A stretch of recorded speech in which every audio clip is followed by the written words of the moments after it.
शैली दारुमयी लोही, लेप्या लेख्या च सेकती, मनोमयी मणिमयी, प्रतिमाष्टविधा स्मृता।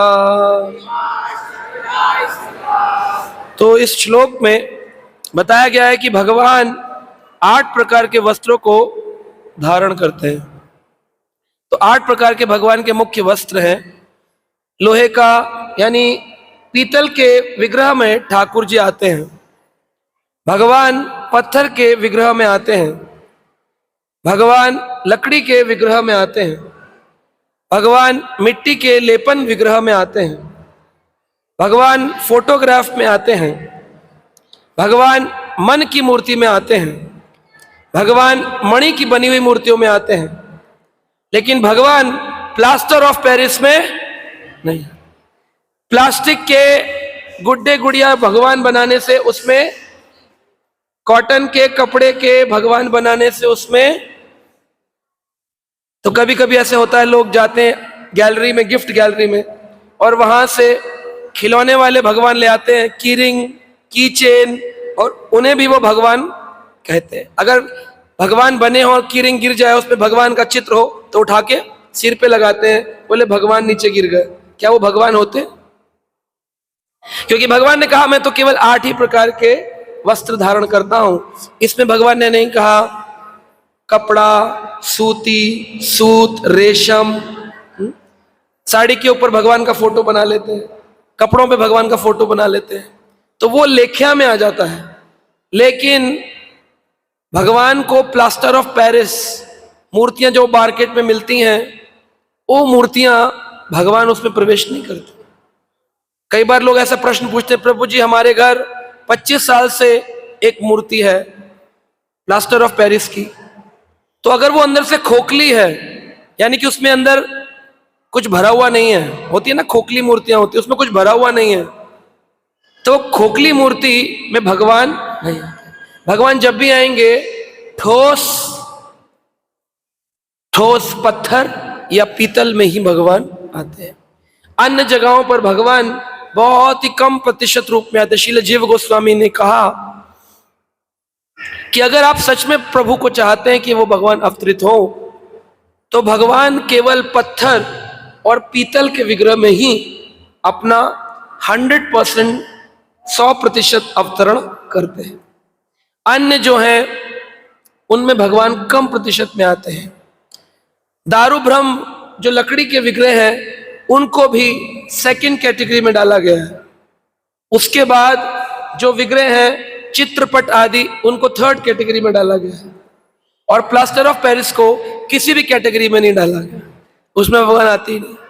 जितने भी लोग दुर्गा की मूर्ति बनाते हैं, विसर्जन करते हैं, गणपति बप्पा मोरिया, 4 लड्डू चोरिया, इतनी पूजा हमने कर ली फिर भी कुछ ना हो रिया, ऐसे जो गणपति की मूर्ति बना करके, अभी गणेश उत्सव आएगा, उसको विसर्जन कर देते हैं। तो गणपति की मूर्ति में गणपति होते हैं कि नहीं होते? एक बार एक व्यक्ति गणपति की मूर्ति को डुबो रहा था, पानी में विसर्जन कर रहा था। विसर्जन करने से पहले उसका स्वयं का विसर्जन हो गया, वो पानी में स्लिप हो गया, डूबने लगा, बोला ओ गणपति बप्पा मुझे बचाओ। अब गणपति बप्पा बचाने की बजाय अपनी सूंड उठाकर नाच रहे थे। तो गणपति बप्पा को देखते हुए उस व्यक्ति ने कहा, ओ गणपति मैं डूब जाऊंगा, मुझे बचा लो। गणपति बाबा बोले, हर वर्ष मुझे डुबो डुबो के तुम नाचते थे, आज एक बार मैं तुम्हें डुबो कर नाच रहा हूं। तो ऐसे बहुत सारी चीजें होती हैं। ये विनोद है, ये शास्त्र नहीं है, ये विनोद की चर्चा है। विनोद यानी कि उपहास, हास्य से परिहास। शास्त्र कहते हैं भगवान इन प्रकार के प्लास्टर ऑफ पेरिस की बनी हुई जो पंडालों में मूर्तियां लगती हैं, उनमें भगवान नहीं होते, उनमें भगवान नहीं होते हैं। अगर आप सचमुच भगवान को चाहते हैं तो पहली कैटेगरी जीव गोस्वामी कहते हैं पीतल या पत्थर। कैसे आएंगे भगवान? भगवान आते हैं हरे कृष्ण महामंत्र को बोलने से। हरे कृष्णा कृष्ण कृष्ण हरे राम राम राम। ये मंत्र के उच्चारण से ही प्रभु का अवतरण आपके विग्रहों में होता है, अन्यथा भगवान का अवतरण होता नहीं। आप कितना ही दूध दही से नहला दो, चमका दो, तो घर के जो विग्रह हैं उनको साक्षात भगवान मानना चाहिए। उनका श्रृंगार करते वक्त देखना चाहिए कहीं हमसे सेवा अपराध तो नहीं हो रहा है। कई प्रकार के अपराधों की चर्चा शास्त्र में हुई है। वैष्णवों के प्रति अपराध किया उसे वैष्णव अपराध कहते हैं, ग्रंथ के प्रति अपराध किया उसे ग्रंथ अपराध कहते हैं, हमने धाम के प्रति अपराध किया उसे धाम अपराध कहते हैं, हमने नाम के प्रति अपराध किया उसे नाम अपराध कहते हैं, और भगवान की सेवा में अगर अपराध किया उसे सेवा अपराध कहते हैं, जीवों के प्रति अपराध किया उसे जीव अपराध कहते हैं। तो जब हम अगली बार आएंगे कभी और रायपुर, तो हम क्रम से इन अपराधों में क्या क्या आता है उसका एक सेमिनार करेंगे कि एक जीव अपराध में क्या क्या अपराध होते, बड़ा भयानक है। अगर आप सुनेंगे वो सेमिनार आपको पता चलेगा, वो कथा, कि कितने प्रकार के अपराध व्यक्ति कर रहा है और सोच रहा है मैं तो बहुत बढ़िया भक्त हूं, हम तो जी ना 4 धाम कराए, हमने ना जी गोवर्धन परिक्रमा कर ली, हमने ना जी माला करना शुरू कर दिया। अच्छी बात है, लेकिन अपराध अन्य अन्य अपराधों से भरा हुआ व्यक्ति, अपराध शब्द का अर्थ क्या है? अप यानी दूर, और राध यानी राधा, राधा रानी से दूर जो कर दे, भक्ति से जो दूर कर दे, राधा रानी गुरु है, गुरु से जो दूर कर दे वही अपराध है। सब कुछ हो गया लेकिन मजा नहीं आ रहा भक्ति करने में, क्योंकि आपने जाने अनजाने बहुत सारे अपराध कर डाले हैं, और उन अपराधों से आपको भजन तो कर रहे हैं लेकिन आनंद नहीं आ रहा। तो इस अपराधों को दूर करने की श्रृंखला है। घर में जो विग्रह हैं उनके सेवा अपराधों की चर्चा करते हैं, भगवान को श्रृंगार कराते हैं, गोपाल जी की ड्रेस लाए, जन्माष्टमी की ड्रेस बनाई, एक सुई लेकर के पिन लगाया और पिन भगवान के शरीर में चुभ गया, तो भगवान कहे हे राधे किसको सेवा दे दी, चुभो चुभो के भाले मार रहा। आपको तो लग रहा है बड़े सुंदर, अच्छे लग रहे हैं ना कान्हा जी, अच्छे लग रहे हैं ना कान्हा जी, उनके चुभ रही सुई अंदर, सेवा अपराध। ऐसे अनेक अनेक अनेक अनेक दृष्टांत सेवा अपराधों के। ठाकुर जी को हाथ में उठाया, ऐसे उठाते लड्डू गोपाल को, उनकी ऊपर वाला जो होता है ना मुंडी से उठाया और इसे करके और कटोरे में डुबो दिया, ऐसे ऐसे हिलाया, बाहर निकाल लिया। क्या हुआ? गोपाल जी पूरे हिल के बाहर आ रहे। क्या हुआ? हम अभिषेक कर रहे भगवान का, स्नान हो रहा। एक बड़ा कटोरा लिया, उसमें ठाकुर जी को बिठा दिया, जितने भगवान है शिव जी बिठा दिए, दुर्गा जी बिठा दी, सबके कपड़े हटा दिए, सब एक दूसरे को देख के करे हा निर्वस्त्र हो, और ऊपर से आप ओम नमः शिवाय, ओम नमः शिवाय, भगवान करे हो शिव जी हो। ऐसे अभिषेक चल रहे, घरों में स्नान चल रहे हैं, फिर ऊपर से धजीर वजीर लगा के काले लौटा, ऊपर से रोली ली, इतनी सारी मुंह पे लगा दी, आंखें बंद है शिव जी की। शिव जी कह रहे भोजन में क्या बना है, ये हटाओ लाल रोली, तब तो दिखाई दे बना क्या है, भोग तो लगा रहे। ठाकुर जी को दिख नहीं रहा, भगवान के भक्तों को दिख नहीं रहा, सभी देवताओं के ऊपर ऐसे लगा रखे चावल के दाने। कई कई घरों में तो जो संसारी लोग होते हैं वो बूंदी लाएंगे, हनुमान जी के मुंह के अंदर घुसाएंगे, जैसे ये पूरा अंदर पेट तक पहुंचा के ही रहेंगे, और उसमें चींटियों का प्रवेश होता है, और चींटियां हमेशा क्रम में चलती हैं, एक के बाद एक, और चींटी चढ़ के ना ऐसे ऐसे मुंह के ऊपर चींटी घूम रही। अब हनुमान जी मूर्ति में हिले डुले तो लोग कहेंगे हनुमान जी हिले, भूकंप आया, भाग, तब नहीं सोचेंगे भगवान आए, भाग जाएंगे। वो ऐसे खड़े रहते हैं, चींटियां चलती रहती है उनके ऊपर। तो एक बार मैंने किसी व्यक्ति से बोला सनातन मंदिर, मैंने कहा देखो प्रभु क्या सेवा चल रही है, चींटियां हैं तुम्हारे मंदिर में। कह रहा है चींटियां नहीं है प्रभु जी। मैंने क्या है? ये देवता है, चींटी का रूप रख के हनुमान जी का महाभोग लेने आए। कुछ ना कुछ तो सिद्धांत देना, उल जलूल बातें करते लोग ऐसे। तो संसार में ऐसी बहुत सारी बातें चलती रहती हैं, तो हमें बड़ा देखना है हमसे सेवा में ठाकुर जी की कोई अपराध न हो। अपराध हुआ तो राधा रानी की भक्ति से दूर। अभी अष्टमी तिथि को ठाकुर जी आने वाले हैं, कृष्ण भगवान, जन्माष्टमी। तो भगवान कृष्ण का जन्म कहाँ हुआ? भगवान कृष्ण का जन्म केवल और केवल यशोदा जी के यहाँ पर नंद गांव में, गोकुल में हुआ। आज भी आप गोकुल जाएंगे, वहां पर एक स्थान, उसका नाम है यशोदा प्रसूति गृह, 84 खंबा कहते हैं। कभी आप गोकुल महावन जाएं, 84 खंबा में दर्शन करें, पूछिएगा प्रसूति गृह कहाँ है, वो पंडित जी आपको ले जाएंगे, बोलेंगे देखिए ये यहाँ पर इस कक्ष में यशोदा के लाला जायो रे, यशोदा ने कृष्ण को जन्म दिया था। तो बोले वो क्या था? वो देवकी क्या आए और टोकरी लेकर आए और फिर उसके बाद लाके दिए और लड़की उठाई। अरे पहला प्रश्न तो उस व्यक्ति से पूछो, टोकरी लेकर आए, लेकिन वासुदेव के पास जेल में टोकरी कहां से आए जो वो लेकर आए? टोकरी आई कहां से? क्या कंस रोज टोकरी में भर के फ्रूट भिजवाता था? कंस इतना दुराचारी था, क्या वो फ्रूट की टोकरी देता था? टोकरी कहां से आई? बिल्कुल गलत सिद्धांत है, बिल्कुल गलत सिद्धांत है। जेल में कोई टोकरी नहीं थी। वसुदेव जी ने कपड़े लगाकर प्रसूति गृह बनाया था और इंतजार कर रहे थे जब मेरा लाला आएगा तब मैं इन प्रसूति गृह के कपड़ों को हटा दूंगा, क्योंकि वो अंतिम गर्भ होगा। 6 बच्चे जब मारे गए, 7वें अंश में संकर्षण भगवान बलराम के अवतार अंश रूप में देवकी माता के गर्भ में प्रकट हुए।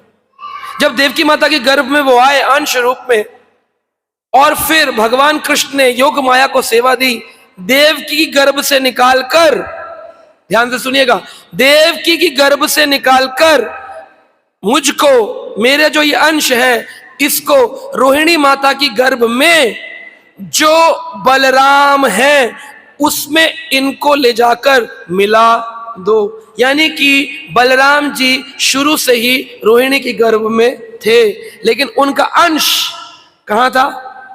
देवकी की गर्भ में। योग माया ने उसको खींचा, आकर्षण करता, उनको आकर्षित किया, संकर्षण उनका नाम पड़ा, और उस अंश को ले जाकर रोहिणी की गर्भ में मिला दिया। और फिर खबर हुई रोहिणी के पुत्र हुआ है, उसका नाम है बलराम, रोहिणी नंदन। लेकिन असलियत में कब आए? रोहिणी नंदन बलराम पूर्णिमा को आने से 8 दिन पहले ही अपनी माता रोहिणी के गर्भ में पूर्ण रूप से आ चुके थे, लेकिन उनका अंश देवकी की गर्भ से 8 दिन बाद आकर के जब मिलाया गया, तब जाकर के खबर पड़ी कि अब हो गया बलराम जी का जन्म। और उसी प्रकार से जीव गोस्वामी ने कहा, जो कृष्ण का अंश जब जेल में आए तो चतुर्भुज रूप में आए, तो चतुर्भुज तो विष्णु का रूप है, कृष्ण का नहीं। तो कृष्ण का जन्म हुआ कहां? यशोदा जी के यहां पर। इसका प्रमाण क्या है? भागवतम के 10वें स्कंद के 5वें अध्याय के अंदर जब पूतना वध होता है और उसके बाद जब 6ठा अध्याय प्रारंभ होता है, तो पहला श्लोक ही है नंद जातस्य। नंद जातस्य, जातस्य का शब्द का अर्थ क्या है? जात कर्म संस्कार, यानी मां और पुत्र की नाल जुड़ी होती है, उस नाल को काटा जाता है, उस कर्म को कहते हैं जात कर्म संस्कार। तो किससे जुड़ी थी नाल? किससे जुड़ी थी? यशोदा माई से। ठाकुर जी ने लीला करी और वहां पर उनका जात कर्म। नंद जातस्य, नंद बाबा के पुत्र जो है रोहिणी, कहां पर उनका कृष्ण का जन्म हुआ। तो जो अंश रूप में वसुदेव जी विष्णु को लाए थे, उनका नाम था वासुदेव कृष्ण, और यहां जो आए थे उनका नाम था नंद नंदन कृष्ण। वासुदेव कृष्ण को वसुदेव जी ने प्रसूति गृह के कपड़ों को फाड़ा, एक पोटली बनाई और गद्दी लेकर गोदी में लेकर चलना प्रारंभ किया। वासुदेव जी को नहीं पता था, वासुदेव जी को नहीं पता था कि यमुना कहां है, राजा है, यमुना कहां है नहीं पता है। कहते यमुना में उतर गए, यमुना में उतरे नहीं थे, इतना पानी भर गया था पूरे मथुरा में, उनको मालूम ही नहीं पड़ा रास्ता लेफ्ट को जाना है कि राइट को। वो चलते गए, जब डूबने लगे तो जोर से चिल्लाए, कोई लो, कोई लो, मेरे लाला को कोई लो। तो आज भी उस गांव का नाम है कोयलो ग्राम, कोयलो ग्राम, कोई लो, कोई लो, मेरे लाला को कोई लो। अब टोकरी तो थी नहीं, तो ऐसे उठा रहे थे धीरे धीरे। और जब वो वहां पहुंच गए तो उन्होंने वहां देखा एक कन्या है, और साथ में कन्या के साथ एक पुत्र है। वह पुत्र वसुदेव को दिखाई नहीं दिया क्योंकि योग माया ने अपना पर्दा लगा दिया। और जब वो कृष्ण वसुदेव कृष्ण लेटे तो यह नंद नंदन कृष्ण के अंदर जाकर मिल गए। तो यहां पर हो गए एक कृष्ण और एक बलराम। कृष्ण का जन्म हुआ गोकुल में, बलराम का जन्म हुआ गोकुल में। तो मथुरा से कौन आया? उन्हीं के विष्णु अंश रूप में आकर के बलराम में आ गए, अंश रूप में कृष्ण आकर, विष्णु जो अंश थे वो आकर कृष्ण में मिल जाए। समझ आ रहा है आपको? आप कहेंगे इसका प्रमाण हम समझे कैसे? भगवान कृष्ण ने पुराणों में एक बात कही है, वृंदावनम परित्याजम एकम पदम न गच्छति। वृंदावन का परित्याग करके मैं एक कदम भी आगे नहीं बढ़ता हूं। तो फिर वृंदावन से कृष्ण मथुरा कैसे चले गए, द्वारका कैसे चले गए? तो जब भी भगवान कृष्ण ने वृंदावन के अंदर मारने वाली लीलाएं करी, वध लीला, पूतना वध, बकासुर वध, अघासुर वध, कौन कर रहा है? भगवान कृष्ण के अंदर जो वसुदेव कृष्ण है, विष्णु, वह वध करते हैं। लेकिन जो ओरिजिनल स्वतः कृष्ण है वो किसी को मारते नहीं है, वह तो प्रेमी है।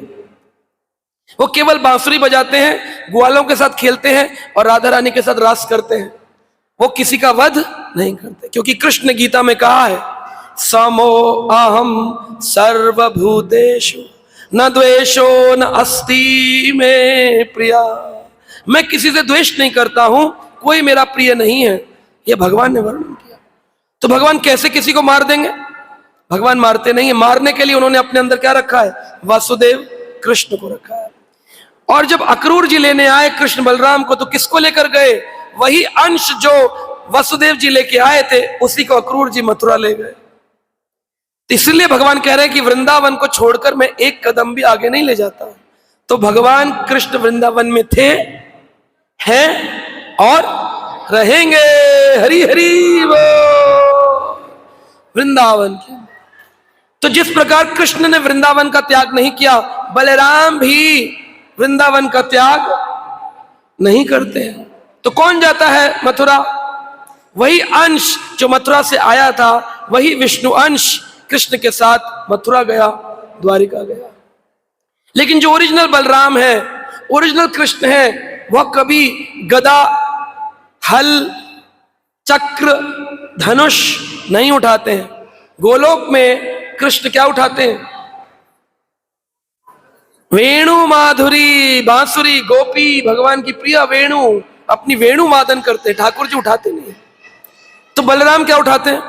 हम तो कहते हैं नमस्ते तू हलग्राया, नमस्ते मूसलायुधा, मूसल और हल रखने वाले।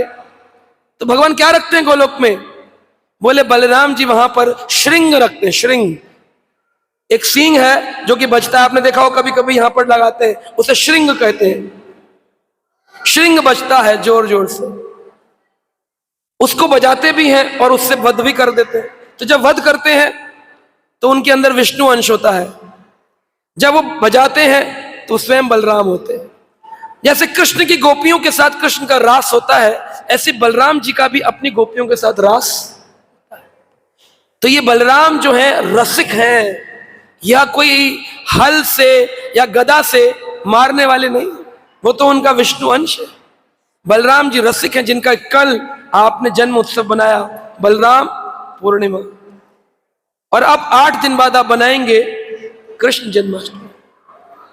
तो यहां पर बताया गया भागवत में बलराम में और कृष्ण में 15 दिन का भेद है, हमने सुबह बताया। तो फिर 8 दिन का भेद कैसे हुआ?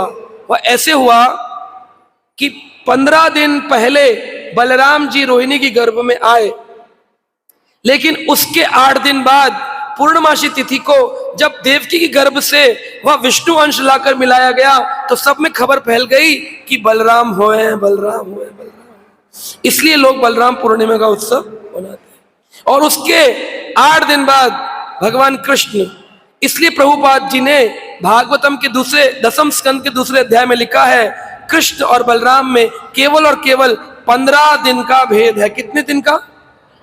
हाँ, लेकिन हम मनाते हैं 8 दिन का। तो पता चल गया क्यों है 8 दिन का। क्योंकि 8 दिन पहले ही रोहिणी की गर्भ में आए, लेकिन पता चला पूर्णमासी को जब देवकी का अंश आकर बलराम जी में मिला है। समझ में आया? इसलिए 8 दिन का भेद हम लीला करते हैं, लेकिन असलियत में बलराम में और कृष्ण में 15 दिन का डिफरेंस है। कभी कभी लोग बोलते हैं 1 साल का, वो बड़े भाई वो छोटे भाई, सिर्फ 15 डेज, 15 दिन का। भागवत में लिखा है, प्रभुपाद जी की टीका में। भगवान कृष्ण जो है बड़े अद्भुत है। आप उनको विग्रह में अपने घर में लाएंगे, उनको अभिषेक किया, आपने सेवा करी, भगवान चलायमान हो जाते हैं, आपके साथ चलने लगते हैं। ऐसी अनेक मूर्तियां हैं हमारे समाज में जो चलती हैं। हमारे एक बड़े आचार्य, उनका नाम था माधवेंद्र पुरी पाद। माधवेंद्र पुरी जब गोवर्धन की तलहटी में सो रहे थे तो उनको स्वप्न आया कि गोवर्धन के अंदर भगवान गोपाल का विग्रह, श्रीनाथ का विग्रह रो रहा है, मैं गर्मी से परेशान हूं, मुझे निकालो, मुझे निकालो, मुझे निकालो। तो माधवेंद्र पुरी जी ने उस विग्रह को निकालकर गोवर्धन के पर्वत के ऊपर स्थापना कर दिया। अब श्रीनाथ जी जो है, आपने उनकी आंखें देखी हैं? कैसी आंखें? ऐसे हैं, थोड़ी नीचे की साइड है। क्यों है? गोवर्धन के ऊपर खड़े होते हैं और नीचे उनके भक्तगण खड़े होते हैं, तो अपने भक्तों को देखने के लिए ठाकुर जी अपनी आंखों को नीचे कर देते, इसलिए उनकी आंखों में ऐसी आंखें नीचे, ऐसे सीधी आंखें नहीं उनकी, ऐसे लगाते हैं उनकी आंखें। अब ये जो श्रीनाथ जी इतना प्रेम करते हैं अपने भक्तों से, राजस्थान के उदयपुर के अंदर एक राजकुमारी थी, वो इतना प्रेम करने लगी श्रीनाथ जी से, कहती है, ओ श्रीनाथ, ओ श्रीनाथ, क्या आप मेरे उदयपुर नहीं चल सकते हो? श्रीनाथ जी बोले, अरे भाई, माधवेंद्र पुरी ने मेरी स्थापना करी है, मैं गोवर्धन पे रहूंगा, मैं जाऊंगा नहीं। लेकिन भक्त के अगर अंदर प्रेम हो तो ये ठाकुर जी, राधा रास बिहारी मंगल आरती में वालों को नहीं मिलेंगे, उस भक्त के घर मिलेंगे जिससे वो प्रेम करते हैं। जाएंगे कि नहीं जाएंगे? हाँ या ना? कितने लोग बोलते हैं हाँ जाएंगे? तो आप लोग चाहते नहीं मंदिर में रहे, फिर ऐसी बात क्यों कर रहे? चले जाए।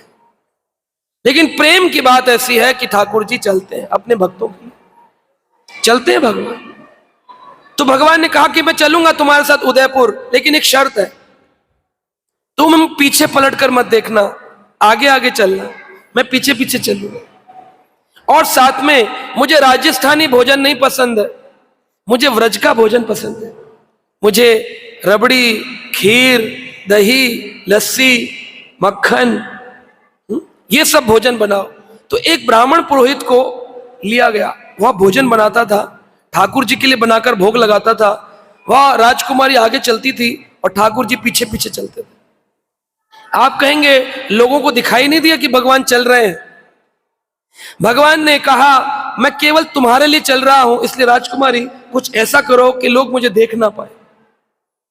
राजकुमारी ने गोवर्धन से लेकर के और उदयपुर तक एक लंबी सुरंग खोदी, और वो सुरंग आज भी मौजूद है। अगर आप गोवर्धन जाएं, श्रीनाथ प्रकट अंदर अंदर अंदर उत्तर प्रदेश के गोवर्धन से उदयपुर तक वो गुफा निकलती है, इतनी दूर उदयपुर तक, अंदर अंदर आज भी है। उसमें जाली लगा रखी है ताकि अंदर कोई घुसे नहीं, क्योंकि अंदर अब गिर गया होगा इतने सालों में पत्थर वत्थर, लेकिन वो प्रारंभिक स्थान है। श्रीनाथ जी ने चलना प्रारंभ किया, उदयपुर की राजकुमारी आगे चलती थी, भगवान पीछे भोजन खाते थे। बोली, मुझे पता कैसे चलेगा ठाकुर जी आप चल रहे हो? ठाकुर जी ने कहा, मेरी वेणु की, बांसुरी की आवाज आएगी। तो बांसुरी बजाते थे, और उस बांसुरी की धुन को सुनकर के वह राजकुमारी बड़ी प्रसन्न होती थी कि आ रहे हैं, आ रहे हैं। ठाकुर जी ने पीछे चलना ही क्यों मंजूर किया, आगे क्यों नहीं चले? भगवान कहते हैं, सारी दुनिया मेरे दर्शन करती है, लेकिन मैं भक्तों के दर्शन करता हूं। सारी दुनिया मेरी चरण रज लेना चाहती है, लेकिन मैं अपने भक्तों की चरण रज लेना चाहता हूं।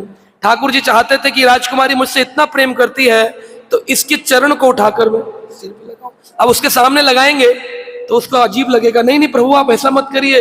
लेकिन भगवान का इतना प्रेम है, वो आगे उठाते थे, लगाते थे, उठाते थे, लगाते, उठाते थे। भगवान अपने भक्त से इतना प्रेम, इतना प्रेम। राजकुमारी चलते चलते उदयपुर पहुंचने वाली थी, भगवान की बांसुरी में थोड़ी देर लग गई। उसने पलट करके देख लिया, ठाकुर जी आपकी बड़ी देर से बांसुरी नहीं बजी। भगवान बोले क्या किया? मैं तो तुम्हारे उदयपुर जाने वाला था, लेकिन तुमने रास्ते में ही पलट कर देख लिया, अब मैं इससे आगे नहीं जाऊंगा। बोले कृपया करिए, मुझसे गलतियों की क्षमा कर दीजिए। भगवान बोले विश्वास कहां गया तुम्हारा? तुम्हारा विश्वास भंग हुआ और मैं गायब, मैं गायब। तुम्हारा विश्वास भंग हुआ, मैं गायब। संशय आत्मा विनश्यति। तुमने संशय क्यों किया? मुझे गलती हो गई, क्षमा कर दीजिए। भगवान बोले नहीं, एक बार यहां आया, अब इसके आगे नहीं जाऊंगा। ठाकुर जी ने उसी स्थान पर कहा आप यहां मेरा मंदिर यहीं बनाओ। तब उदयपुर की राजकुमारी ने सुरंग की खुदाई करी और बाहर भगवान का एक सुंदर मंदिर बनाया, जिसे आज आप नाथ द्वारा के नाम से जानते, क्योंकि उसी सुरंग के द्वार से ठाकुर जी निकले बाहर। श्रीनाथ का द्वार नाम पड़ा नाथ द्वार, नाथ द्वार। ब्रजवासी रोने लग गए, बोले कृष्ण चले गए हमारे व्रज से, अब हमारा मन ही नहीं लगता है। ठाकुर जी चले गए हैं, हमारा मन ही नहीं लगता है। व्रजवासियों ने जब श्रीनाथ जी की स्थापना करी, माधवेंद्रपुरी चैतन्य चरितामृत में बताते हैं, सारे व्रज के लोग आए, सबने मालपुआ, 56 भोग, ऐसी कोई चीज नहीं, 100 मटकों से भगवान का अभिषेक किया गया था। व्रजवासी रोए, हम किसकी सेवा करेंगे, किसकी पूजा करेंगे? ठाकुर जी चले गए, हाय हाय हमारे प्राण धन चले गए। ओ गोविंद कहां चले गए, ओ गोपाल कहां चले गए?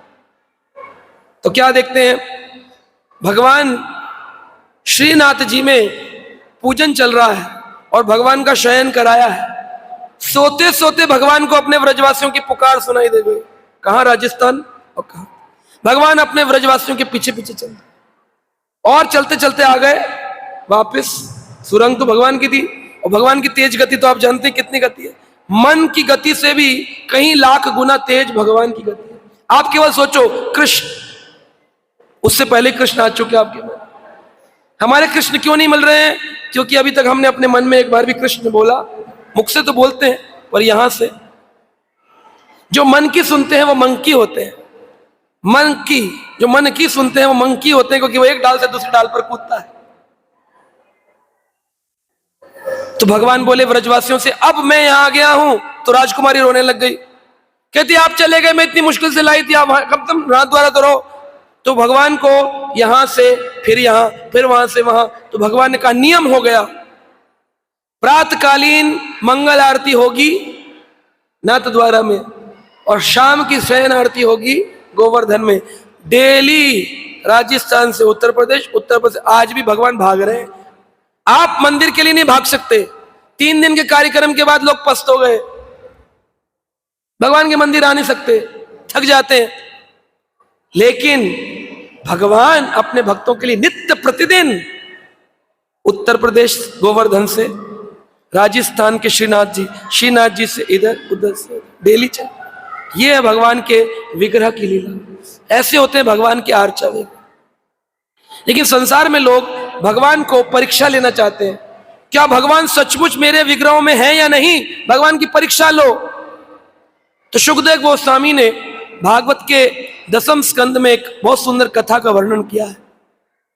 सुखदेव गोस्वामी कहते हैं कि हे राजन परीक्षित, एक बार सरस्वती नदी के तट पर बहुत सारे ऋषि मुनियों की समूह एकत्रित हुआ, और सभी ऋषियों ने वैदिक यज्ञ किया, वैदिक तरीके का यज्ञ किया। वैदिक यज्ञ क्या होता है? यज्ञ को मिट्टी के कुंड में करना चाहिए या तो फिर तांबे के कुंड में करना चाहिए। लोग क्या करते हैं? लोग लोहे के कुंड में करते हैं या फिर वो एल्युमिनियम की परात में करते हैं, लेकिन उससे यज्ञ जो है त्रुटिपूर्ण होता है, और त्रुटिपूर्ण यज्ञ का कोई फल नहीं है। यज्ञ करना चाहिए वैदिक तरीके से, और कलयुग में वैदिक यज्ञ है हरे कृष्णा कृष्ण कृष्ण हरे।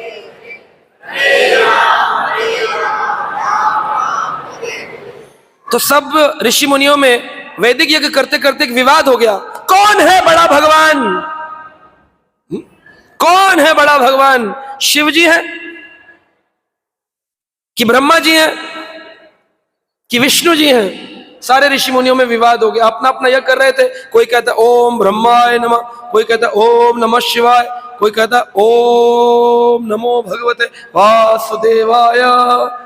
कह रहे ये क्या बोल रहे हो, क्या बोल रहे हो, ये क्या बोल रहे हो, ये क्या कह रहे? ब्रह्मा परम भगवान है, तो शिव जी परम भगवान है, शिव पुराण में लिखा है, ब्रह्म वैवर्त पुराण में लिखा है ब्रह्मा जी, और विष्णु पुराण में लिखा है विष्णु जी। सब अपने अपने पुराण लेके बैठ गए।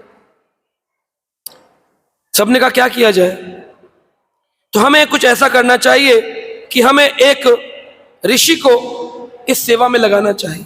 सुखदेव मुनि ने कहा तस्या जिज्ञासयं ते वे भृगु ब्रह्म सुता नृपः तज्ञप्ते प्रेषस्मसु सो अभ्यगाद ब्राह्मण सभाम। एक ब्रह्मा जी के पुत्र थे, उनका नाम है भृगु मुनि। सुना है आपने भृगु मुनि? भृगु मुनि कितने लोगों ने सुना है? भृगु मुनि कम लोगों ने सुना है। इन्होंने ठगु मुनि सुना होगा, ठगते हैं जो। एक होते हैं भृगु मुनि, ब्रह्मा जी के पुत्र भृगु मुनि। उनको बोला गया आप जाइए और पता लगाइए ब्रह्मा, विष्णु और महेश, इन तीनों में से कौन बड़े देवता है। तो परीक्षा लेने के लिए ब्रह्मा जी के कहे अनुसार, अन्य ऋषि मुनियों के कहे अनुसार ब्रह्मलोक में भृगु मुनि पहुंचे। और ब्रह्मलोक में जाकर ब्रह्मा जी, चतुर्मुखी ब्रह्मा बैठे थे, सरस्वती माता साथ में थी, और ब्रह्मा जी वेद मंत्र का उच्चारण कर रहे थे। नेति नेति नेति, ब्रह्मवादी ब्रह्म बोल रहे थे, वेद बोल रहे थे ब्रह्मा जी। जाकर के भृगु मुनि ने ना तो कोई प्रणाम किया और ना ही कोई स्तुति वचन किया। जब भी हम किसी वरिष्ठ को देखें या भगवान को देखें, हमें क्या करना चाहिए? प्रणाम करना चाहिए और स्तुति करनी चाहिए। हरे कृष्णा, आप बहुत अच्छे हैं प्रभु। भगवान के आगे आए, हे प्रभु आप बहुत अच्छे हैं। लोग भगवान के मंदिर में आते हैं और आने के बाद में स्तुति नहीं करते हैं। पहले तो डेड बॉडी की जैसे लेट जाते हैं धड़ाम, और थके होते हैं तो सोए रहते हैं। फिर पड़ोस वाला कहता है उठो भाई उठो, हो गया? कहता अच्छा हो गया। जन्माष्टमी के अगले दिन तो अक्सर होता ही है। प्रभुपाद जी कहते होंगे देखो कितनी डेड बॉडी आके गिर रही है, गिर जाते हैं पुतले के समान। और फिर जब खड़े होते हैं तो ज्यादातर लोग क्या करते हैं? भगवान के सामने जाएंगे, ऐसे करेंगे, हे भगवान मेरी मनोकामना पूर्ण करो, कब से दुखी घूम रहा हूं, हे प्रभु। आंख बंद कर ले, आंख बंद कर लेते हैं। भगवान के दर्शन का ये तरीका नहीं है। कुंती माता ने भागवतम के प्रथम स्कंद के 8वें अध्याय में बताया, ठाकुर जी का अगर दर्शन करना है तो पहले भक्तों का दर्शन करना होगा। यहां से घुसे मंदिर के प्रांगण में, पहले दरवाजे पर ठक ठक करना चाहिए, बेल बजाना चाहिए, घंटे लगाए जाते थे पहले। अभी लोग घुसते सीधे आते हैं, ऐसे सीधे चले आ रहे हैं। कहाँ है भगवान, कहाँ है भगवान, किधर है? हाँ बड़ा अच्छा मंदिर है, मार्बल का बना है, मार्बल का बना। थोड़ा सीख जाएंगे। तरीका है पहले भगवान से पूछो क्या हम अंदर आ जाएं। फिर जब आ गए तो अंदर आने के बाद वहीं पर देहली पर ही प्रणाम करना चाहिए। क्यों? जिस देहली पर चढ़कर के भक्त जन आते हैं उनकी चरण रज वहां पर होती है। अगर हम उसको अपने माथे पे लगाएंगे तो हमें भक्त की रज मिलेगी। भक्त पदे धूली, भक्त पदे जल, भक्त भुक्त अवशेष, तीन महाबल। अगर भक्ति का बल चाहते हो तो भक्तों की चरण रज लगाओ, इसलिए पहले वहां प्रणाम करो। वांछा कल्पतरु भष्य कृपा सिंधु एवचा पतितानां पावनेभ्यो वैष्णवेभ्यो। फिर प्रणाम करने के बाद प्रभुपाद जी के पास आओ तो प्रभुपाद जी का प्रणाम मंत्र बोलो। उसके बाद ऑल्टर पर जाओ तो दंडवत कर दो। पुरुष लोग अष्टांग प्रणाम 8 अंग लगाएंगे और माताएं पंचांग प्रणाम। कभी कभी माता भी गिर जाती धम्म से, अब मैं बोलना पड़ता माता जी थोड़ा फोल्ड हो जाओ। आपके लिए ऐसा नहीं, 5 अंग लगने चाहिए और पुरुषों के 8 अंग लगने चाहिए। कौन से 8 अंग है बता सकते हैं? आप रोज करते हैं, कौन से 8 अंग है? कौन बता सकता है? हाँ प्रभु जी बताएं। घुटने, घुटने, हाँ पैर और घुटने, चेस्ट 3, 4, 5, हेड 6, 7, हाँ गिन लिया 7। ये सप्तांग प्रणाम कर रहे हो आप काफी दिनों से, इसको कहते हैं सप्तांग प्रणाम। 8वां माइंड गायब है। हाँ ये समझा नहीं, 2 पैर हो गए, 2 घुटने हो गए, वो दोनों को 2 घुटने को 2 काउंट कर रहे हो, 1 2। हाँ बोलो, आप ये बताएंगे। हाँ हाँ हाँ, तो कितने हुए? 7 हुए ना? बताइए कौन बताएगा? दंडवत प्रणाम नित्य चल रहा है पिछले कई 24 साल से मंदिर है। दंडवत का अर्थ क्या है? कौन कौन से अंग? 8 अंग, कौन बताएगा? हरे कृष्णा हरे कृष्णा हरे कृष्णा हरे हरे हरे रामा। बताइए बताइए, आपको मिलेगा प्रभुपाद जी का फुल कृपा पैकेज जो बता देगा अष्टांग प्रणाम। हाँ प्रभु जी ट्राई करिए। और कोई? हाँ माता जी, यस। हाँ हाँ हाँ, आपके बहुत बहुत धन्यवाद माता जी। माता जी ट्राई करिए। हाँ, पैर, घुटने, चेस्ट, 4 5 6। हाँ माता जी ने बता दिया। हरि वो, हरि हरि वो, सही बताया माता जी ने। आपके अंग जो लगाए, उन अंगों में 3 अंग जो हैं वो मुख्य हैं। उसमें सबसे मुख्य है, एक अंग आपका रह गया माता जी। सबसे पहले हैं 2 पैर, ठीक है। उसके बाद 2 जांघें। कितने हुए? अरे 4 नहीं, 2 4। 2 पैर अलग अलग पैर ऐसे करके, 1 2 ऐसे करते। वो ऊंट की तरह बैठते हो क्या? एक पैर पहले फिर दूसरा, सीधा सीधा एक बार में? तो पहले 2 पैर यानी 1, फिर घुटने जैसे प्रभु जी ने कहा, फिर उसके बाद जांघें 3, फिर उसके बाद हाथ 4, छाती 5, माथा 6। अब कितने रह गए? 2 रह गए। तो इसमें है नेत्र, और क्या है? वाणी, और एक है मन। यानी कि घुटने और पैर ये अलग अलग नहीं है, एक ही में काउंट होगा। तो अब दोबारा से काउंट करेंगे, जीवन भर याद रहेगा। पहले है घुटने तक पैर 1, दूसरा है घुटने के ऊपर से लेकर कमर तक का भाग 2, फिर कमर से लेकर के छाती तक का भाग 3, फिर ये दोनों हाथ 4, फिर माथा 5, फिर हमारी आंखें 6, फिर हमारी वाणी 7, और 8वां हमारा मन। मन से भगवान को प्रणाम, इसे कहते हैं अष्टांग प्रणाम, दंडवत प्रणाम। इनमें सबसे मुख्य अंग कौन से हुए? 3 अंग मुख्य हुए, आंखें, वाणी और मन। अब इन तीनों में ही हो जाती है गड़बड़, क्योंकि पहले यही नहीं पता था ये अंग भी होते हैं। अब अंग पता चला है, तो मुख से जो निकलता है उसे कहते हैं वाणी। तो भगवान के सामने जब लेट जाओ तो वाणी से बोलो, हे कृष्णा करुणा सिंधु। ये तो वाणी से मंत्र हुआ। फिर मन, ठाकुर जी के चरणों पर मन लगाओ, ठाकुर जी के चरणों पर मन लगाओ। और आंखें खुली रखनी है, ऐसे लेट जाते हैं। सुपरमैन सुपरमैन मैं हूं, मैं तो सुपरमैन। लेटना नहीं आंख बंद करके, बोल आंख से देखना है ठाकुर जी के पैरों का स्पर्श। ओहो, जय जय श्री राधा रास बिहारी की आंख, जय जय। अब जब खड़े हुए तो ठाकुर जी का दर्शन करना है। कैसे करेंगे? आंख बंद करके। हे प्रभु कृपा करो। भगवान कह रहे हैं तुम कृपा किससे मांग रहे हो? आंखें बंद। आपके घर कोई आए, माता जी जन्माष्टमी के लिए दान दे दीजिए, कह रहे पहले तुम आंखों का दान दो, आंखें खोलो तब तो दान।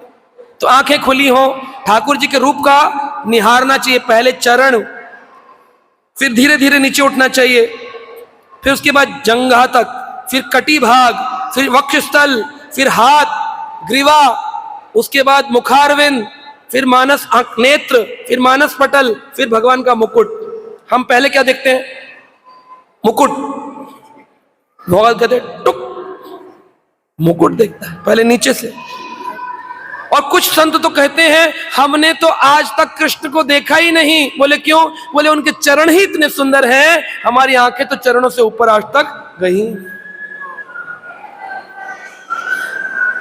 एक बार लक्ष्मण जी से राम जी ने पूछा, लक्ष्मण क्या ये जो पायलें हैं ये क्या सीता जी की नहीं लग रही हैं? तो लक्ष्मण जी बोले हाँ प्रभु, सीता जी की हैं।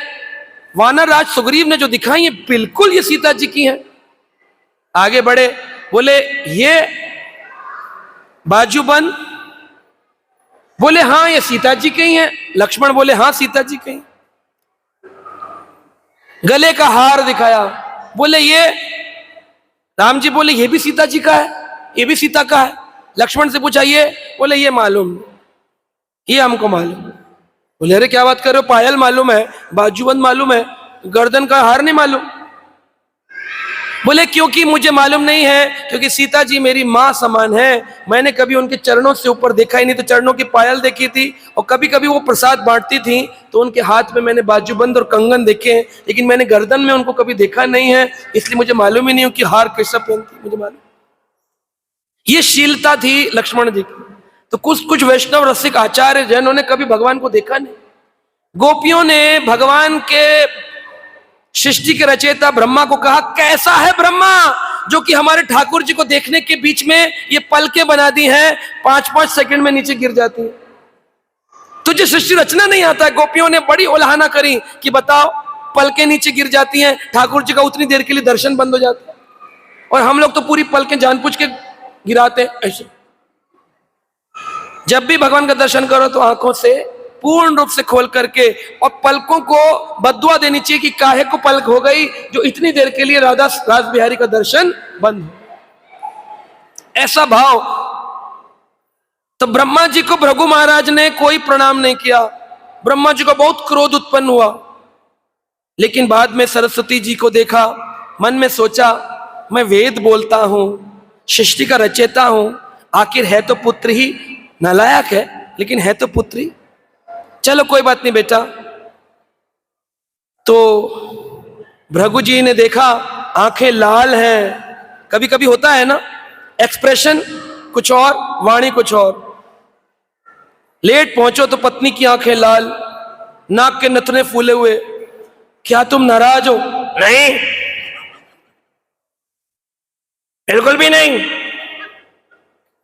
गिलास पानी ला दो मुझे। लाई, हेरा तुम्हारा पानी। खाना खाओगे? कह रहा नहीं, पेट भर गया।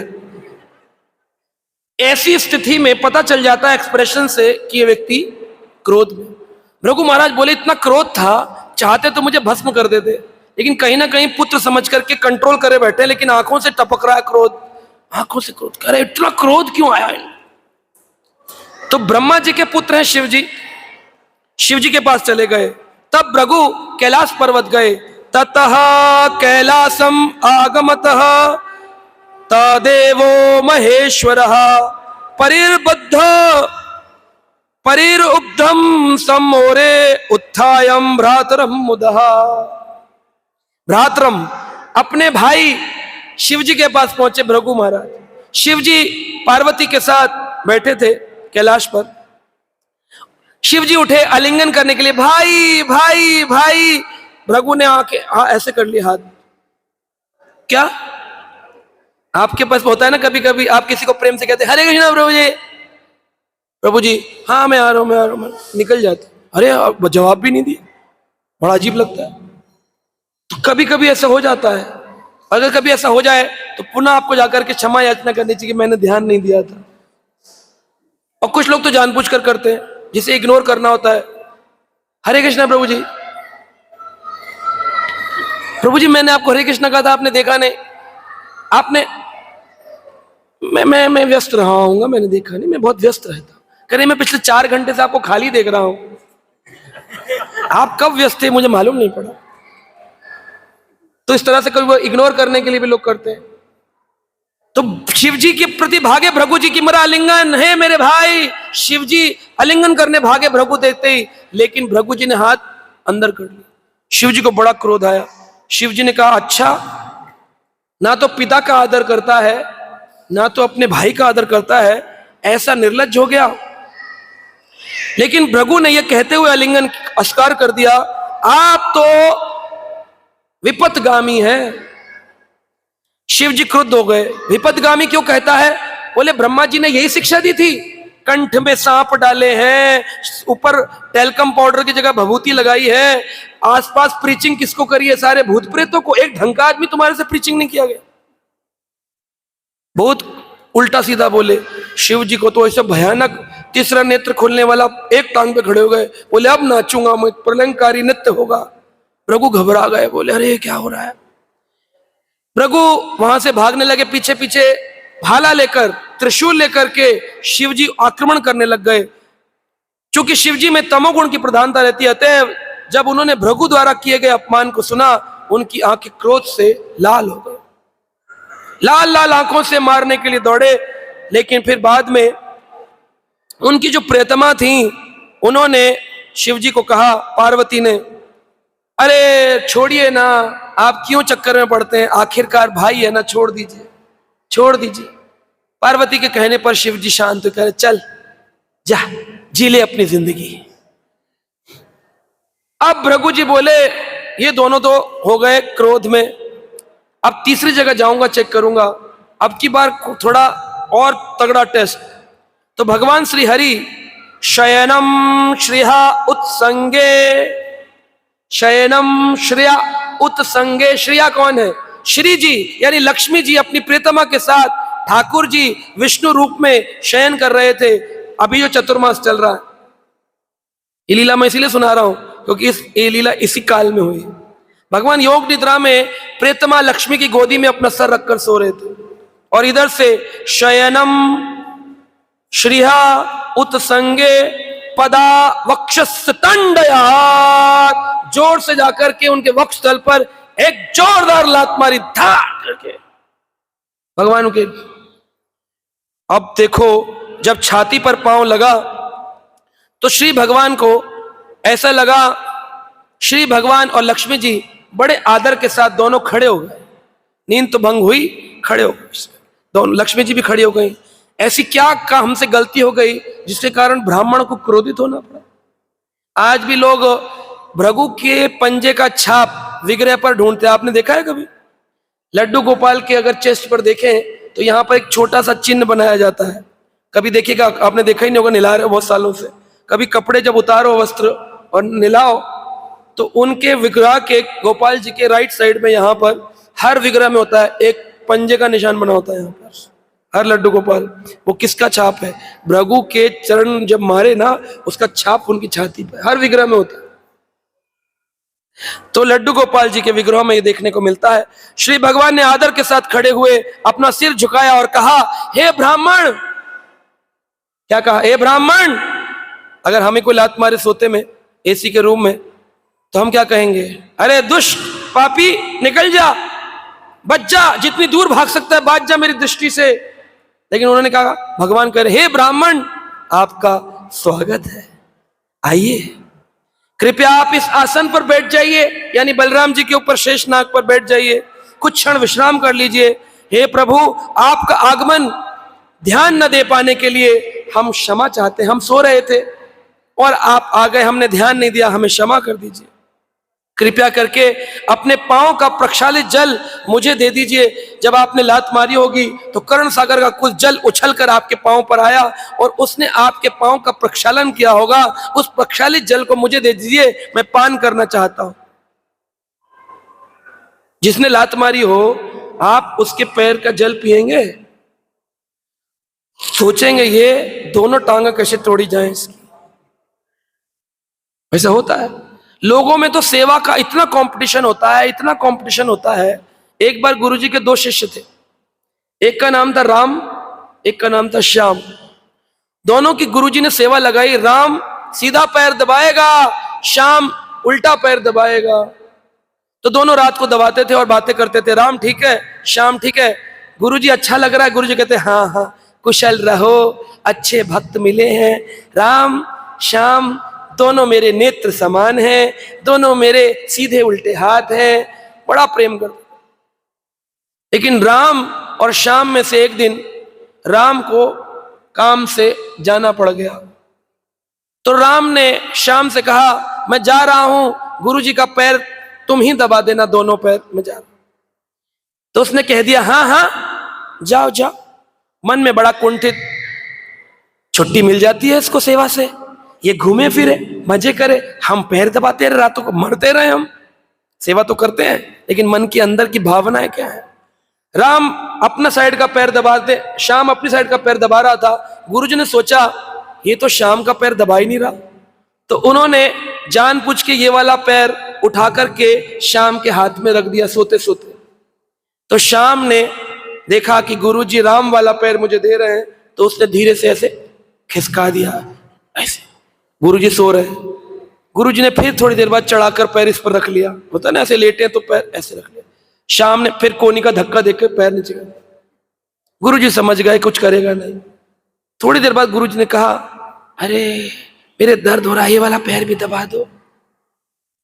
तो उसने कहा, बताओ सेवा छोड़कर चले गए, उनकी भी सेवा करो अपनी भी करो, इतना टेंशन दे रखा है, सेवा कितनी सेवा करी जाए। गुस्सा आया, उसने पास गुरुजी की छड़ी पड़ी थी और उठाकर खूब जोर से टांग पर मारी। गुरुजी कह क्या कह रहे, गुरुजी बताइए आप कितने तकलीफ में हैं और राम अपनी सेवा छोड़कर चला गया। गुरुजी बोले, निखट मूर्ख शिष्य मिला है, भाग जाए यहां से। चला गया। गुरुजी की टांग में एक्सरे कराकर पता चला प्लास्टर बांध के थे। शाम को निकाल दिया सेवा से, राम आया, राम ने देखा एक टांग पर प्लास्टर है। अरे गुरुजी मेरी वाली सेवा में एक किसने भंग डाला?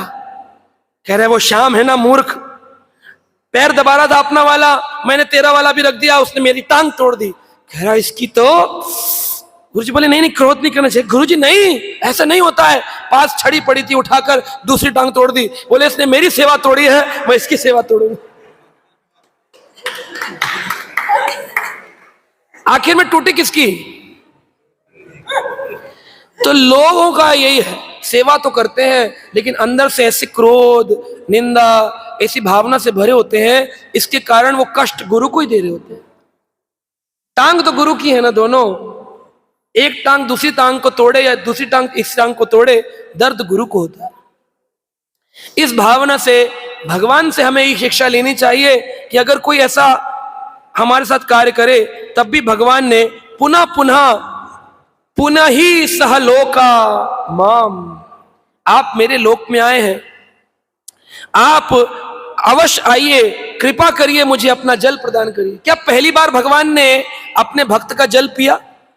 सुदामा जी जब आए थे, ठाकुर जी ने उनको अपने रुक्मिणी के सिंहासन पर बिठाकर उनके चरण का जल पिया। यहां तो हमें भगवान के चरण का जल पीने का टाइम भी नहीं है, चरणामृत कहां चला जाता हमको मालूम नहीं पड़ता। वहां भगवान भक्तों का चरणामृत पी रहे हैं। सोचिए कितनी ऊंची भक्ति है। भक्ति बाहरी नहीं है, ये अंदर का विषय है, ये अंदर की बात है, ये अंदर की बात है, भक्ति अंदर का विषय है।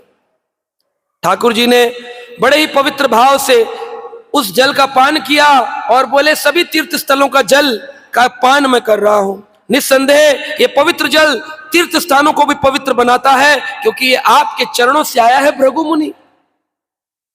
तो देखिए कोई आपके साथ अगर कष्ट दे ना, तो उस समय हम उसको माफ तो कर देते हैं बाहर से, हम कहते कोई बात नहीं प्रभु,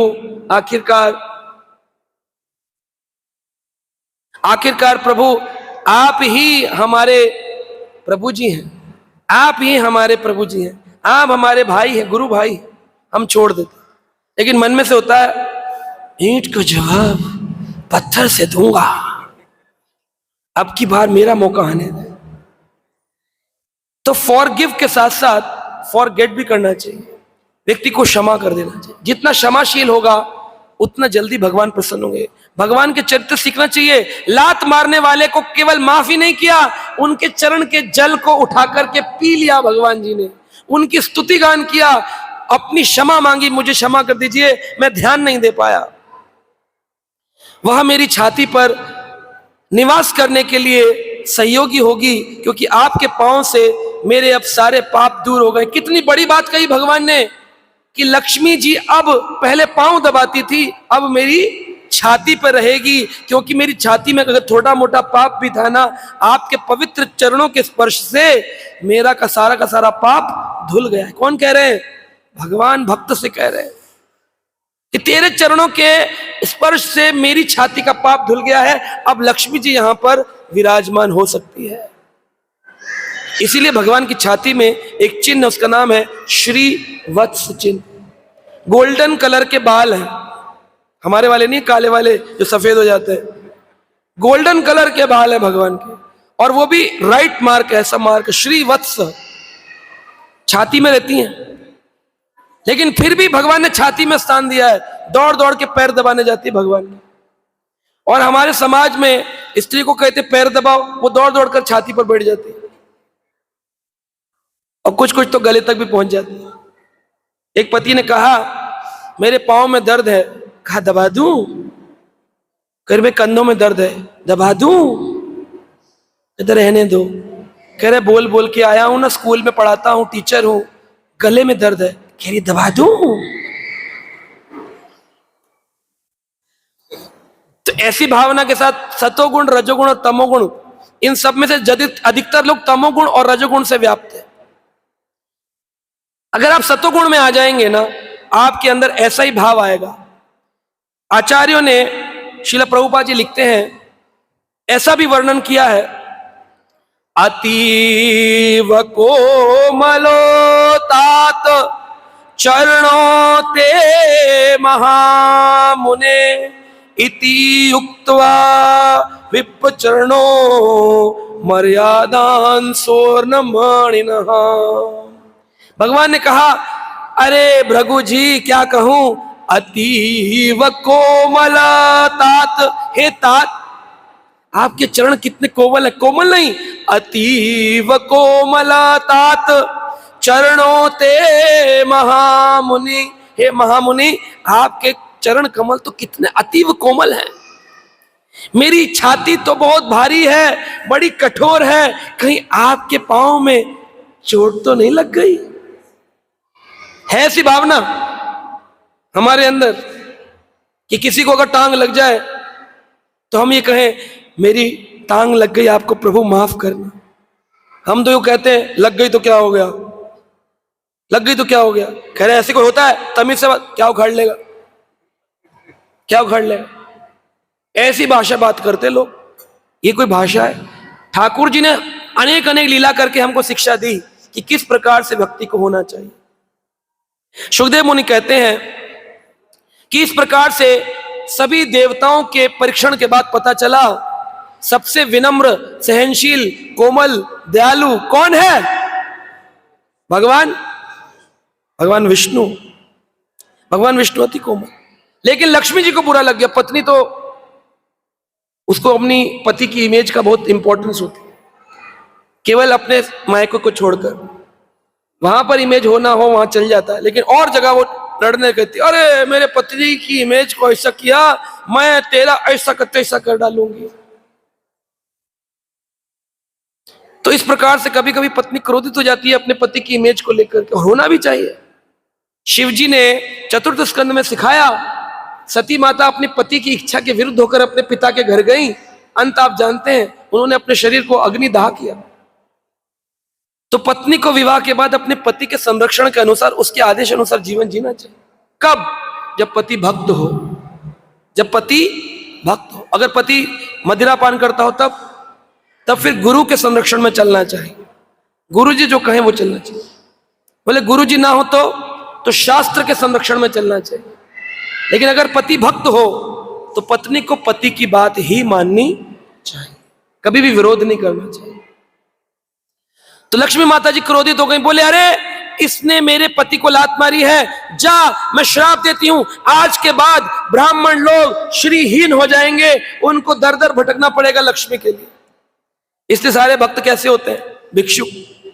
पैसा नहीं होता, क्योंकि हमारे जो ऊपर वाले थे भृगु जी, वो लात मार रहे थे। लात मारा, उसका परिणाम सभी ब्राह्मणों को मिला। ब्राह्मण लोगों को कम धन लक्ष्मी कृपा मिलती है, वैश्य पे भी होती है, क्षत्रिय पे भी होती है, शूद्र भी कमा लेता है। ब्राह्मण ये कहता रहता है कुछ अच्छे से कर देते दक्षिणा तो ठीक रहता। कुछ हुआ नहीं, उसको देता ही नहीं कोई।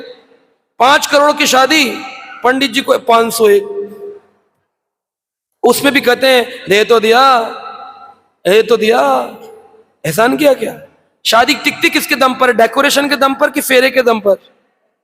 लेकिन लोग फेरे में सबसे कम पैसा देते हैं और सादा डेकोरेशन में देते हैं। उनको लगता है डेकोरेशन शादी को टिका देगा, और जिस कारण से जो मंत्र करने वाला वैष्णव ब्राह्मण है उसको नहीं देंगे, वहां बचाएंगे। कहे पंडित जी महंगाई बढ़ गई आपकी भी है 500 के, हाँ 1000 है? अरे है क्या कर रहे हो आप? देना चाहिए। ब्राह्मण की दक्षिणा खा करके, ब्राह्मण का धन खा करके आज तक कोई सुखी हुआ है? उसको अवश्य देना चाहिए। इस प्रकार से लक्ष्मी जी चली गई। तो अब बात यह आती है कि भृगु तो भगवान के इतने बड़े भक्त थे, तो क्या उन्होंने सोचा नहीं कि मुझे ये लीला करनी चाहिए कि नहीं करनी चाहिए? तो शास्त्रों में बताया गया कि भृगु जी बड़े तीव्र बुद्धि वाले थे, लेकिन उन्होंने ये क्रिया इसलिए करी क्योंकि भगवान इस लीला को उनके द्वारा संपूर्ण कराना चाहते थे कि इस पूरे जगत ब्रह्मांड में अगर कोई भगवान है, सर्वश्रेष्ठ भगवान, तो वो कौन है? भगवान श्री कृष्ण है। इसलिए भागवत में कहा गया है भक्ति परेशानुभवो विरक्तिर न्यत्र च शत्रुका एक काल प्रब्धम मानस्य यश्रात्स्यु सृष्टि पुष्टि शुद्ध अपोघना। भक्ति का फल कब मिलेगा? बोले जैसे ही भोजन खाना प्रारंभ होता है तुरंत ही संतुष्टि पुष्टि शुद्ध उपागयो। सबसे पहले संतुष्टि पुष्टि और शुद्धा यानी भूख का दमन होता है। पहले निवाले के साथ ही आनंद की प्राप्ति होती है कि नहीं? 10 दिन से अगर भूखा भी कोई व्यक्ति हो और उसके सामने बहुत सारी थाली रखी हो और वो पहला निवाला मुंह में डाले तो उसको क्या लगता है? क्या लगता है? आनंद का अनुभव लगता है पहले निवाले से, और खाता रहता है आनंद, खाता रहता है आनंद, और जब पूरा खा लेता है तब उसको संपूर्ण आनंद की अनुभूति होती है। तो हमारी भक्ति का अनुभव वैसा ही है। भक्तिर परशन भाव विरक्तिर, भक्ति जैसे जैसे बढ़ेगी विरक्ति आएगी संसार से, आनंद बढ़ेगा। अन्यत्र चित्र कहा एक कहला संतुष्टि पुष्टि शुदा उपगयो। जैसे संतुष्टि लगेगी, पहले ही माला करने से आनंद का अनुभव होगा, संतुष्टि लगेगी। दूसरी माला से पुष्टि लगेगी, धीरे धीरे धीरे, और एक काल में आकर के संपूर्ण आनंद का अनुभव होने लग जाएगा। अब चाहते हैं कि नहीं ऐसा अनुभव हो? तो भक्ति की विधि ऐसी कि पहली माला से ही आनंद का अनुभव होने लगता है। तो वासुदेव भगवती भक्ति योगेन प्रजोयते जान येतु आशु वैराग्यम ज्ञानम चयत अहेतुकम। इसी लीला को पूर्ण करने के लिए कि भगवान की भक्ति कितनी ऊंची है, भगवान से बड़ा रक्षक तो ना तो कोई हुआ है ना कोई होगा। इतने बड़े रक्षक हैं ठाकुर जी, आपको केवल माला में भगवान का नाम बोलना है, हरे कृष्णा, हरे जोर लगा के,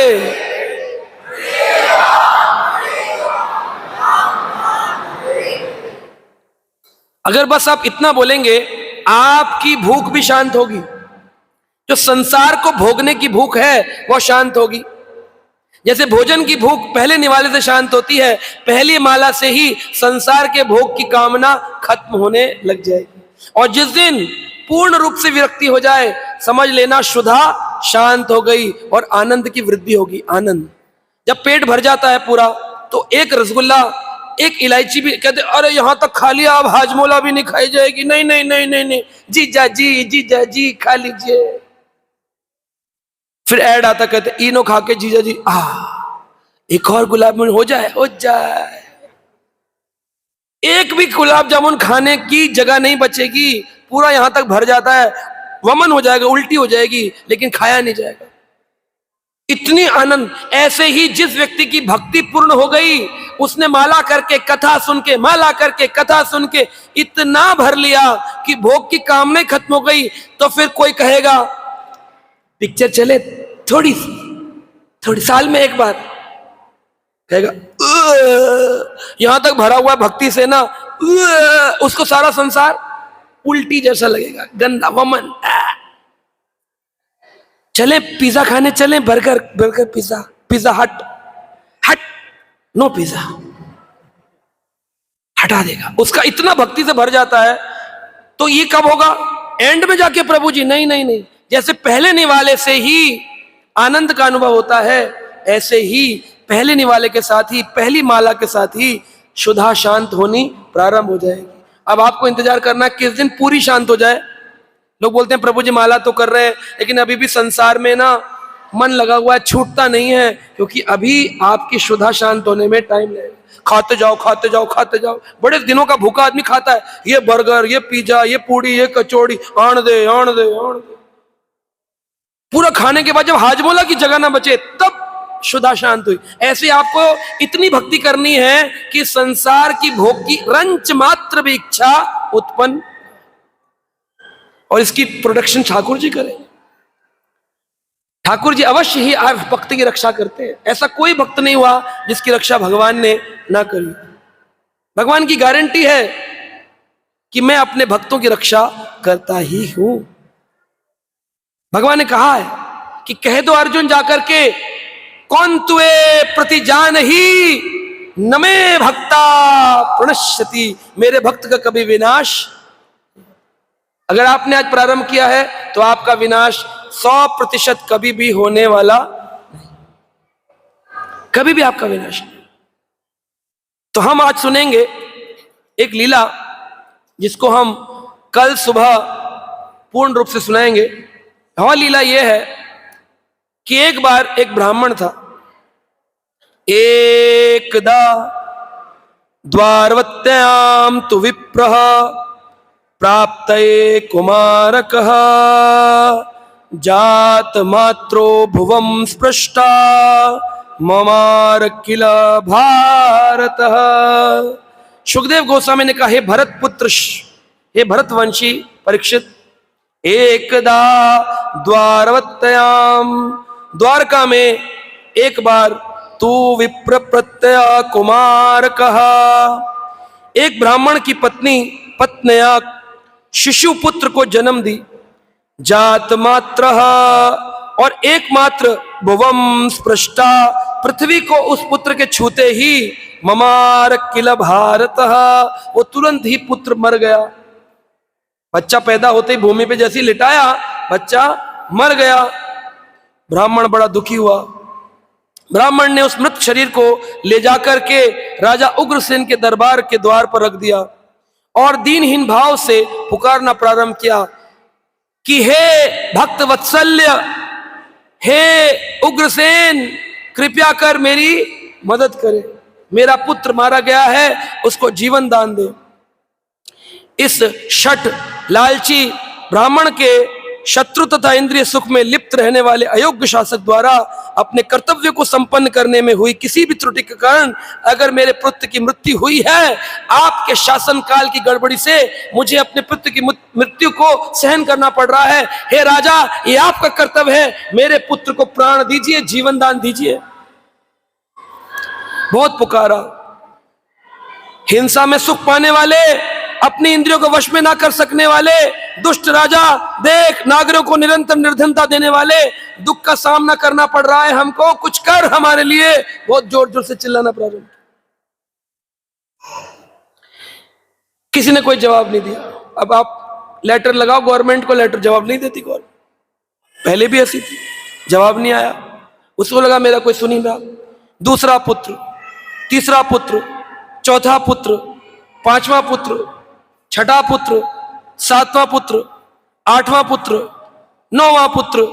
9 पुत्र जब मृत हो गए, ब्राह्मण बोला अरे मेरी तो कोई सुनता ही नहीं। कहा मुझे लगता है किसी और की शरण में जाना पड़ेगा। इस दुखियारे को कौन मदद करेगा, इस दुखियारे की कौन मदद करेगा। ब्राह्मण ने कहा ना तो संकर्षण, वासुदेव, सर्वश्रेष्ठ धनुर्धर प्रद्युम्न, ना आदित्य योद्धा अनिरुद्ध ही मेरे पुत्रों। हमें विश्वास नहीं हो रहा कि क्षत्रियों का हनन हो गया है, इस पृथ्वी पर एक भी क्षत्रिय बाकी नहीं है। इस प्रकार से ब्राह्मण चिल्ला रहा था। तो अर्जुन जो पांडवों के धनुर्धर थे, अर्जुन ने कहा चिंता क्यों करते हो, मैं तुम्हारे पुत्रों को लेकर आऊंगा, मैं आश्वस्त करता हूं मैं तुम्हारे पुत्रों को अवश्य ही ले आऊंगा। कहां गए होंगे? यमलोक जाऊंगा, एक बाण चलाऊंगा, यम का लोक हिलने लगेगा, तुरंत तुम्हारे पुत्रों को लेकर के लौट आऊंगा। ब्राह्मण बोला अगर नहीं लाए तो, क्योंकि उसकी क्षत्रियों पे से श्रद्धा खत्म हो गई थी, और नहीं लाए तो अर्जुन बोले तो मैं खुद चिता पर चढ़ जाऊंगा और तुम मेरी चिता की तैयारी करो, मैं जा रहा हूं। अपना रथ लेकर के पाताल लोक गए, यम लोक गए, सूतल, तलातल, रसातल, पाताल, ऊपर गए, स्वर्गलोक, पितृलोक, जनलोक, महरलोक, तपलोक, ब्रह्मलोक, फिर ब्रह्म से पाताल, पाताल से ऊपर, ऊपर से नीचे करते रहे, लेकिन पुत्र नहीं।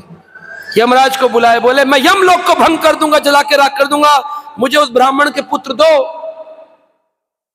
यमराज बोले इतना क्यों चिल्ला रहे हो, जब ब्रह्मलोक तक घूम आए तो पुत्र कहां गए हमको क्या मालूम। तो अर्जुन बोले दे दो ना, अगर नहीं दिए तो मुझे चिता में जलना पड़ेगा, मेरे परिवार का क्या होगा। बहुत दुखी हुए, वापिस आ गए, और बड़े दुखी मन से ब्राह्मण बोला क्यों ले आए, क्यों ले आए। अब लाया तो था नहीं, बड़े उदास मन से हमें क्षमा कर दीजिए। क्या क्षमा, क्षमा बड़ा लेके गए थे गांडी धनुष। बोले अब क्या करें, खरा आपने चिता कहां बनाई है, वहीं चढ़ जाते हैं। ब्राह्मण बोला वो लगी है चिता, जाओ मरो। अब बड़े दुखी मन से एक एक कदम, एक एक वर्ष बीत जाए ऐसे रख रहे थे, धीरे धीरे चिता की ओर जा रहे थे। इतने भगवान कृष्ण आए, हे पार्थ क्या हुआ। पार्थ बोले प्रभु मैंने एक प्रण लिया था, ब्राह्मण के पुत्र को आज 14 लोक में जहां भी होंगे खींच के ले आऊंगा। अद्भुत लीला है प्रभु, 14 लोक में उनके अंश मात्र आत्मा कहीं मिली नहीं, ना पाताल में ना ब्रह्मलोक में। भगवान बोले ठीक से देखा, बोले सर्च लाइट लगाकर देखा, कुछ नहीं मिला। भगवान बोले चिंता मत करो, तुम्हें मैं जलने नहीं दूंगा। न मे भक्ता प्रणश्यति, याद है गीता में कहा था, कहा था। अभी जलने जा रहा था, रो रहा था, भूल गया था गीता का उपदेश। हम भी रोज सुनते हैं, रोज सुनते हैं। एक भक्त सुन रहा था, निंदा नहीं करनी चाहिए, चुगली नहीं करनी चाहिए। जैसी लेक्चर का ओवर हुआ, उठे प्रसाद की थाली पे पहुंचे, वहां बैठ करके एक थोड़ी देर से आया, उसको प्रसाद नहीं मिला, कह रहा है इन लोगों का रोज का ये सिस्टम है। मैंने कहा फिर चालू हो गए, अभी वहीं 5 मिनट के अंदर अंदर परिवर्तन, क्योंकि हर चीज फास्ट फूड है ना आजकल, food fast, tag fast, fast tag, food fast, तो निंदा चुगली भी फास्ट, तुरंत, नो डिले। भागवत खत्म 9 बजे, 9:01 पर निंदा चालू। देरी नहीं करनी चाहिए, तुरंत कार्यक्रम चालू कर देते। तो इस प्रकार से अर्जुन बड़े दुखी हुए। भगवान कृष्ण बोले चिंता क्यों करते हो, हम दोनों पुनः ब्राह्मण के बच्चों को ले आएंगे और फिर हम सारे आपकी इस मृत्यु से आपको हम बाहर निकाल देंगे, हम बचा लेंगे आपको। और इस प्रकार से भगवान ने उनकी मदद करने का प्रण ले लिया और बोले तुम घबराओ। और इस प्रकार अब अर्जुन किसकी शरण में आ गए, भगवान कृष्ण की शरण में आ गए। तो अब बच्चे मिलेंगे कि नहीं मिलेंगे, कहां मिलेंगे, अरे 14 लोक में है ही नहीं, कहां मिलेंगे, 14 लोक में नहीं, कहां मिलेंगे, कहां मिलेंगे। इसका उत्तर तो फिर लेने के लिए आपको कल सुबह 9 बजे आना, 8 बजे आना पड़ेगा कि भगवान ने अपने भक्त अर्जुन की मदद की या नहीं की। अर्जुन के रोते हुए चेहरे को क्या कृष्ण हंसा पाए, इस प्रश्न का उत्तर मिलेगा कल सुबह 8 बजे। श्री श्री राधा रास बिहारी की, श्री श्री गौर निताय की, पतित पावन जगत गुरु श्रील प्रभुपाद की, निताय निताय गौर हरि प्रेमानंदे। हरे कृष्णा।